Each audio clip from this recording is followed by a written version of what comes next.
Hello, my dear beloved children. Today we will talk about the very first stage of working with your consciousness, necessary to achieve its maximum purity.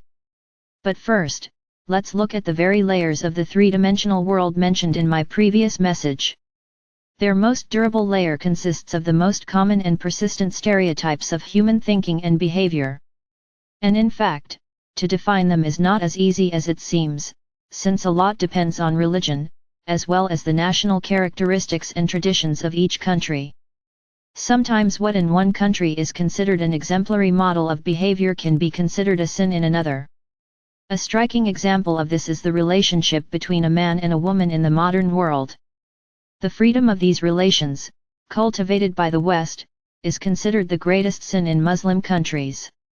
The same applies to non-traditional orientation and sex change, no longer only allowed, but even officially legalized in many so-called developed countries.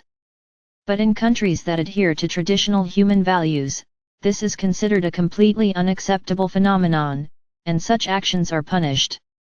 So what should a person who considers himself truly free from any stereotypes of the three-dimensional world do, no matter what nationality he belongs to? What moral values and rules of conduct does he adhere to? In fact, the answer to this question is very simple and already well known to you. You need to learn to hear the voice of your soul and your heart, which will never deceive you.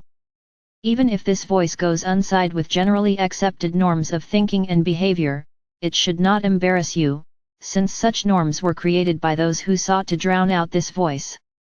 Of course, this advice is only suitable for those whose vibrations have already reached the level of at least the fourth dimension.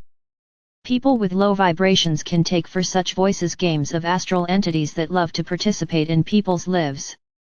Therefore, to begin with, it is very important to objectively and impartially determine the level of your vibrations and your readiness to break with the realities of the three-dimensional world completely. We will stop there today. The Father Absolute, who loved you immeasurably, spoke to you.